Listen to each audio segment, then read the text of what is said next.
Gentleman from Pennsylvania reserves. Gentleman from Massachusetts recognized. Well, Mr. Speaker, the gentleman from Pennsylvania just kind of regurgitated a whole bunch of statistics. I'm not going to rebut every single one of them, but you know, he went through a whole litany of things that are wrong with our country. Well, you know what? Here's a novel idea for Republicans. Rather than just complain, maybe actually try to find some solutions. You know, if all the things the gentleman says are problems that we need to deal with, here's a suggestion. Get about the business of passing legislation in a divided Congress to fix them. You know, this is the least productive Congress, I think, in decades, in my lifetime. I don't know. It's you know, I think since the Great Depression. I mean, my friends have done nothing. They've done nothing. They come to the floor and they complain. This is not just a do-nothing Congress. This is a do-nothing Congress over and over and over and over again. I mean, we're doing reruns this week. We've dealt with this legislation. This is the fourth time we're dealing with it. And I predict that we'll probably deal with it a fifth and a sixth and a seventh and eighth time, you know, before the end of the year when hopefully your majority comes to an end.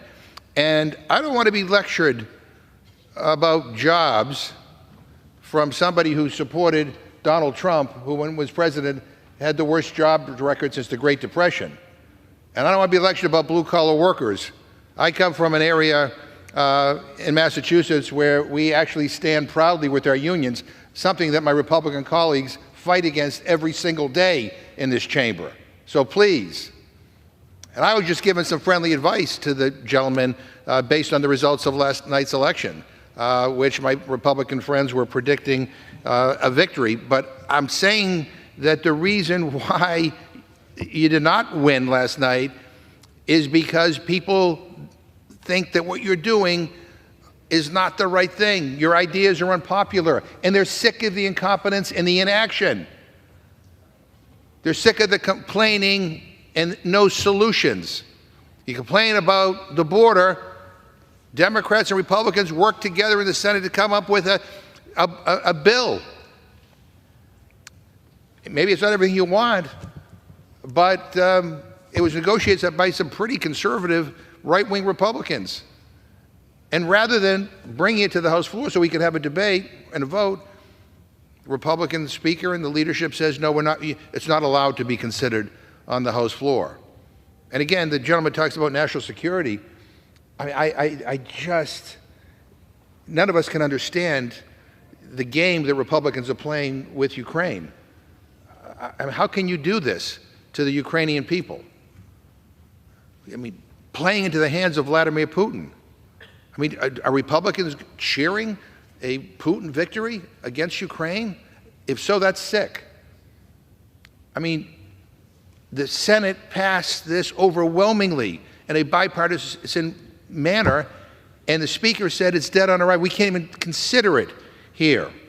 And I just want to also say, because I think it's important for the record, last night in the Rules Committee, Ms. Scanlon of Pennsylvania offered an amendment to the rule to make an order, amendment number 2 to H.R. 7176, offered by Representative Houlihan, which requires the Commission to deny applications with regards to covered foreign countries, including China, North Korea, Russia, and Iran, as well as foreign entities owned by, controlled by, or subject to the jurisdiction or direction of the government of those countries. You know what, Mr. Speaker? It was defeated, 4-9. Mr. Burgess, Mr. Reschenthaler, Ms. Fischbach, Mr. Massey, Mr. Norman, Mr. Roy, Ms. Houchin, Mr. Langworthy, Chairman Cole, all voted no. All voted against making that amendment in order, which would have made sure that none of these countries that I just mentioned would benefit in any way, shape, or form. So sometimes we come to the floor, we debate these issues, and I'm not quite sure, you know, whether we're dealing in reality or an alternative universe. But the bottom line is, if the gentleman cared about the things he just said, why couldn't we make this amendment in order and have an up or down vote on it? Why was this such a radical idea? Why was this such a bad thing to do? I mean, in any event. Mr. Speaker, I'm going to now yield 2 minutes to the gentleman from New York, a great colleague, Mr. Ryan.